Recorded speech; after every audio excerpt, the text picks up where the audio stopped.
Sumqayıt şəhər İcra Hakimiyyətinin başçısı Zakir Fərəcov 7 nömrəli tam orta ümumi təhsil məktəbində olub. Görüş zamanı məktəbin müəllim kollektivi ilə səmimi söhbət aparan icra başçısı təhsil sahəsində əldə olunan uğurlardan danışıb. Zakir Fərəcov bildirib ki, Sumqayıt şəhərində təhsilin inkişafı daim diqqət mərkəzində saxlanılır. Son illər şəhər məktəblilərinin nailiyyətləri, xüsusilə də ali məktəblərə qəbul göstəricisinin artması həyata keçirilən məqsədyönlü tədbirlərin nəticəsidir. Zakir Fərəcov vurğulayıb ki, bu uğurların əsas səbəbkarları müəllimlərdir.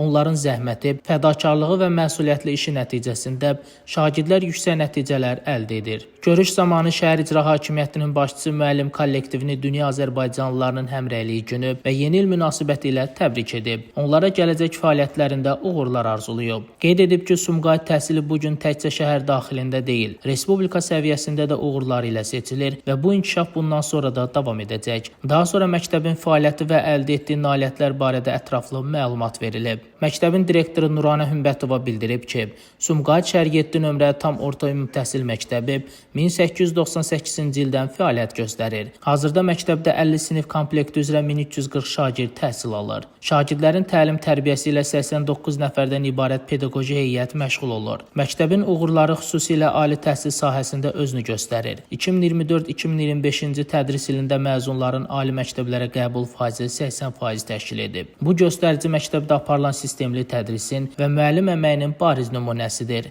Bununla yanaşı məktəbin şagirdləri fən müsabiqələrində və olimpiyadalarda hər il daha fəal iştirak edir, müxtəlif uğurlar qazanır. Məktəbdə rəqəmsal bacarıqlar layihəsi uğurla fəaliyyət göstərir ki, bu da şagirdlərin müasir bilik və texnologiyalara yiyələnməsinə geniş imkan yaradır. Beləliklə, Sumqayıt şəhər 7 nömrəli tam orta ümumi təhsil məktəbi zəngin tarixi, güclü pedaqoji kollektivi və çoxşaxəli uğurları ilə şəhərin nüfuzlu təhsil ocaqlarından biri kimi yadda qalır. Şəmistan Fikrətli, Elbrus İsmailov, bugün informasiya proqramı üçün.